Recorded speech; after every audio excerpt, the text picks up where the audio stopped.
አባቴ ብሩካን እንዴት ናችሁ? ዛሬ በድጋሚ አንድን የእግዚአብሔር ቃል በጥልቀት ማየት እንጀምራለን።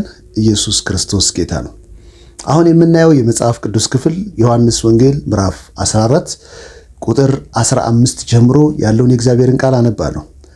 ብትወዱኝ ትእዛዜን ጠብቁ፣ እኔም አብን እለምናለሁ ለዘላለም ከእናንተ ጋር እንዲኖር ሌላ አጽናኝ ይሰጣችኋል።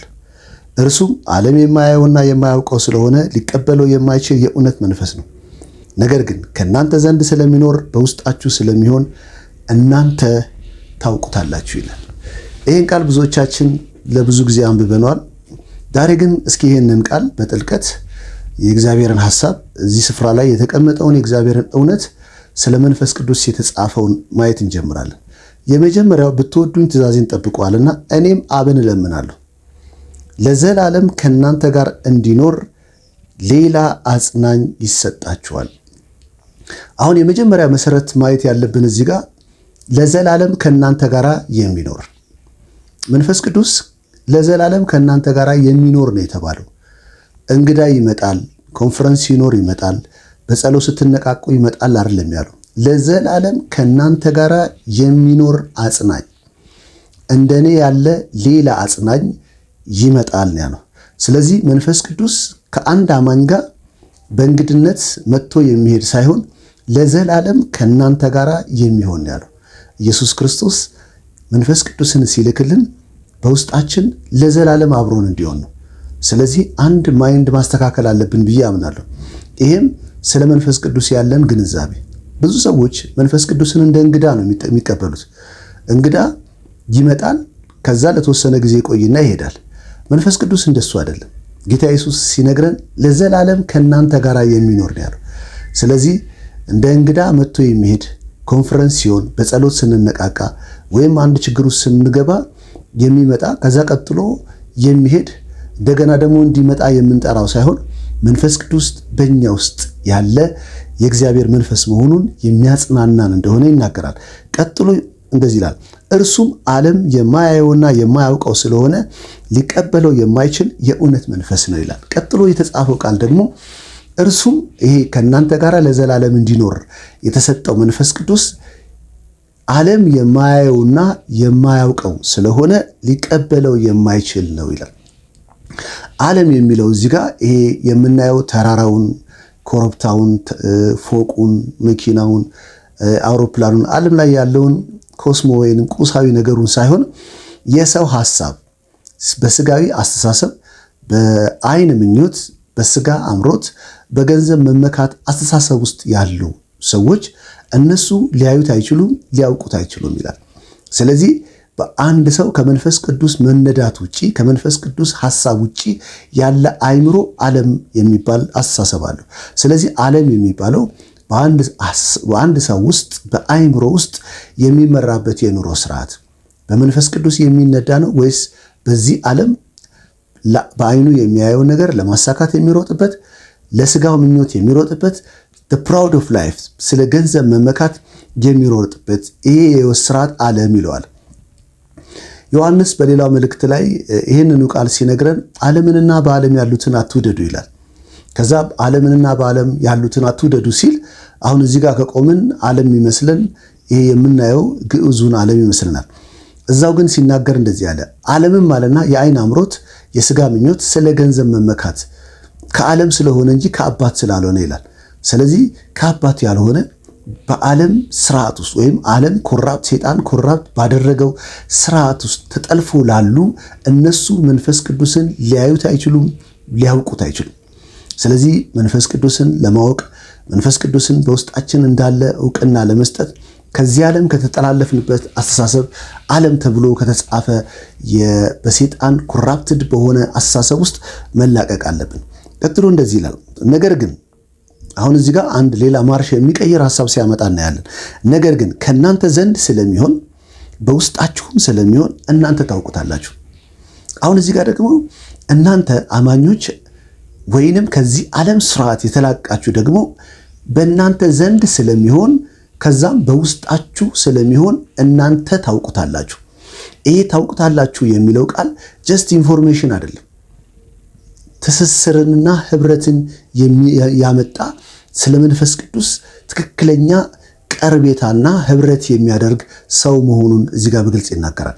ከናንተ ዘንድ ስለሚሆን ልክ እንዴት መሰላችሁ? ይሄን በደንብ ለመረዳት አሁን አየርን ስታዩት የምንተነፍሰውን አየር ስታዩት በዙሪያችን አለ፣ በውስጣችንም አለ።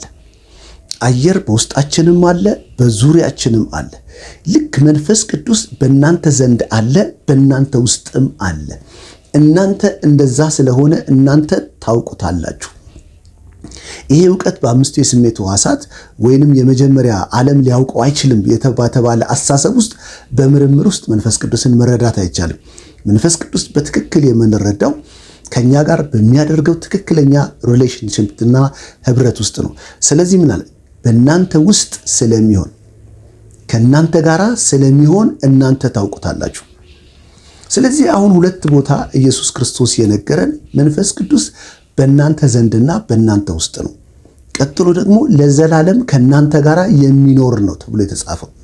ስለዚህ በአማኝ ውስጥ መንፈስ ቅዱስ ለዘላለም አብሮ ሊኖር በኢየሱስ ክርስቶስ የተላከልን አጽናኝ መንፈስ ነው። ስለዚህ መንፈስ ቅዱስ በአንድ አማኝ ውስጥ መጥቶ የሚሄድ እንግዳ ሳይሆን ለዘላለም አብሮ የሚኖር ነው።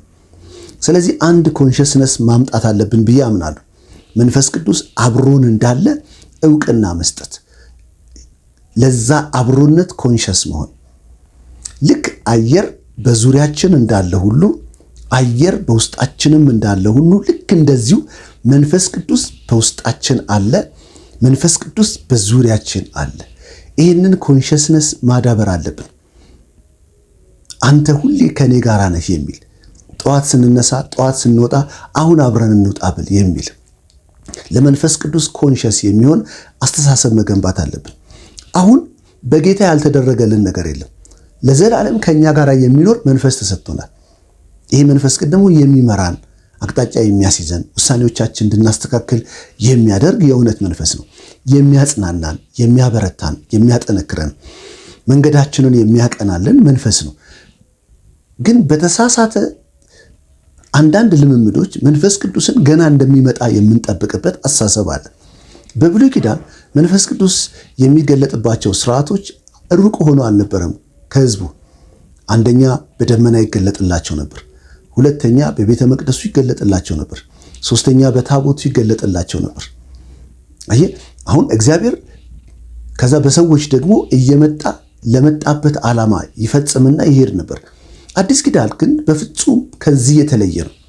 አዲስ ኪዳን ላይ እናንተ የእግዚአብሔር የመንፈስ ቅዱስ ማደሪያ የእግዚአብሔር ቤተ መቅደስ እንደሆናችሁ አታውቁም ይላል። ስለዚህ በአዲስ ኪዳን መንፈስ ቅዱስ በአንድ አማኝ ውስጥ ቤት ቀልሷል። ይህችን ቃል በደንብ አስምሮልኝ።